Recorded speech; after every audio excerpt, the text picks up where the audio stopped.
แล้วไม่ต้องกดเชื่อบันเป็ดนึงอันนี้มือเดียวนี่แกะจังไดไม่ต้องลินเนอร์ไม่ต้องกดเนอร์อุ้ยลมอ่ะกระกึ่งสีเหลืองมันก็สีเขียวขึ้นเมินเด้ข่อยไม่ได้มาสังก็สีเขียวขึ้นบนพักเด็กเสื้อเป็ดนี่โอ้บัดจะเดิน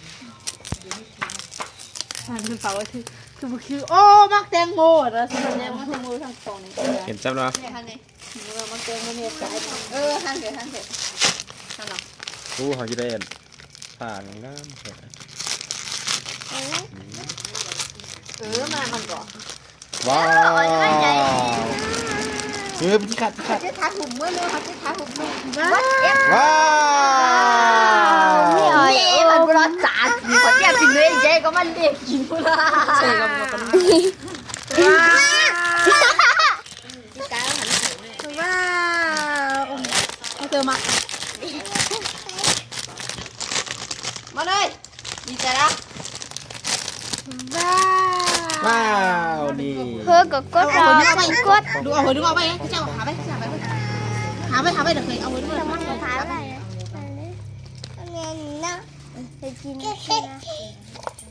เอาจุดอ่านว่าอัดพวกมันเนาะพี่สาวไหนทำไมเป็นจะด้านนี้เนาะกินแล้วก็เรื่องใจแต่ก็มันสูเคยเห็นมันอยู่ในYouTubeป่ะจ๊ะ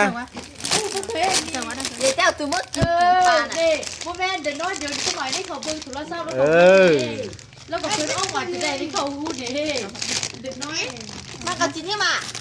ก่อนจีนะมาถ่ายแล้วนะสบายอ่ะว่าจีนะเด็กน้อยซ้ำนี่เนี่ยถ่ายแล้วนะมาอ่านดูเนาะ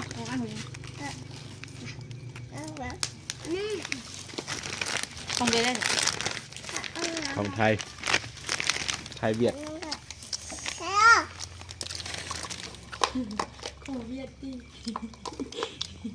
ว่าเดี๋ยวใช่ป่ะฮูไปซื้ออันนี้น้อง15,000นี่ได้กินเลยว่าทุ่งนึงเรา15,000น้อง